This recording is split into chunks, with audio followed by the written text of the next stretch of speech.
दूसरे ही दिन दूसरे टेस्ट मैच के टीम इंडिया ने अपनी पकड़ मजबूत कर ली। इस टेस्ट मैच में लग रहा है कि चौथे दिन तक यह मैच भी हम आराम से जीत जाएंगे। पांचवें दिन तक जाने की कोई जरूरत ही नहीं पड़ेगी। ताबड़तोड़ प्रदर्शन भारतीय बल्लेबाजों का और उसके बाद भारतीय गेंदबाजों का भी। 33 पर 2 विकेट ले लिया आर अश्विन ने। दोनों ओपनर्स को पेविलियन भेज दिया है। 50 रन का कुल स्कोर है। 2 विकेट गिर चुके हैं श्रीलंका के। चेतन जी, यशपाल जी, बहुत बहुत स्वागत है। आज खासकर अश्विन के बारे में खास बात करनी होगी और इसके अलावा एक हम जरूर बात करेंगे केएल राहुल की भी, जो सिंगल स्टंप से आजकल बल्लेबाजी कर रहे हैं। कहां से सीखा ये, किसकी टेक्निक अपना रहे हैं, बल्लेबाजी में कैसे फायदा होगा, ये सब कुछ। लेकिन सबसे पहले हम आपको दिखाते हैं कि कैसे धूल में, जी हां, धूल में उड़ने वाली है श्रीलंका। पहले दिन पुजारा और रहाणे ने शतक जड़े थे।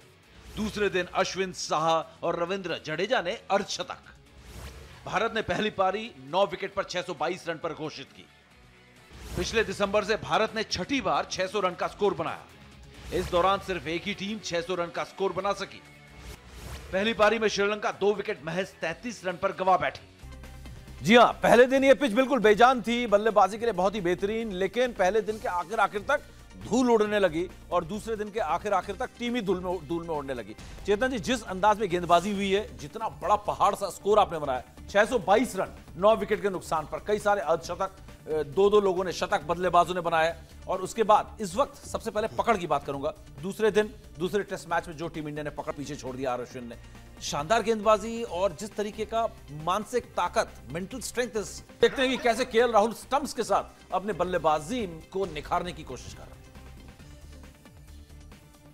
कोलंबो में पांड्या का जानलेवा शॉट, इंच भर की दूरी से बच गई जान, बाल बाल बचे umpire. He likes to bat with one stump.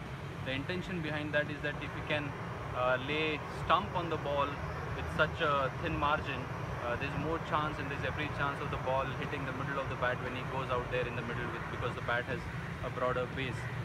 एक स्टंप वाली सीक्रेट ट्रेनिंग से राहुल ने कमबैक पर अर्धशतक तो जरूर जड़ा, लेकिन आने वाले मुकाबलों में उन्हें अच्छी शुरुआत को बड़ी पारी में तब्दील करना ही होगा। यशपाल जी, ये सिंगल स्टंप काफी वैसे अरसे से चला आ रहा है और इस प्रैक्टिस का फायदा क्या होता है, मैं ये जानना चाहूंगा आपको। क्या आप ज्यादा अच्छे से मिडल करते हैं बॉल को? बहुत अच्छी सोच है अगर वो ये कर रहे हैं।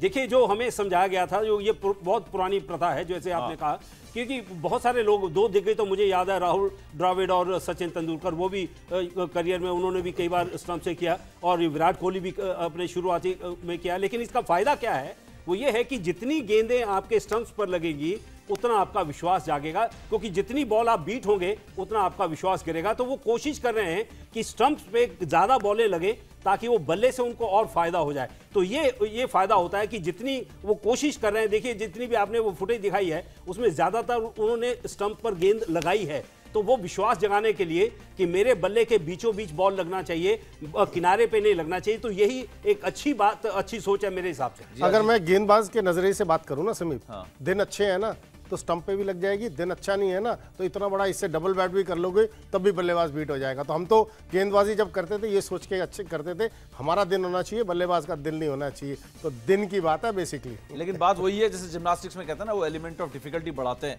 तो उससे ज्यादा पॉइंट्स मिलते हैं और उससे ज्यादा आपका भरोसा बढ़ता है। भरोसा बढ़ता है, बढ़ाने वाली चीज है ये, चेतन जी। और एक जमाने में बल्ला होता था, आज विकेट है, एक छोटा सा बैट होता था, हम मेन बैट से आधे से भी कम, उससे प्रैक्टिस करते थे। मुझे लगता है राहुल ने उस जमाने में क्रिकेटर्स को प्रैक्टिस करते देखा नहीं है। तो अदरवाइज मतलब वो बैट का इस्तेमाल भी किया जा सकता है। कई साल पहले चेतन जी उस बैट से खेलते थे, वो बैट मिल नहीं रहा है फिलहाल। मैच टीम इंडिया के गिरफ्त में है। दूसरे दिन पूरी तरीके से जो पकड़ है हमारी मजबूत हो चुकी है। अजिंक्य रहाणे का क्या कहना है दूसरे दिन के खेल खत्म होने के बाद, हम आपको बताएंगे इस छोटे से ब्रेक।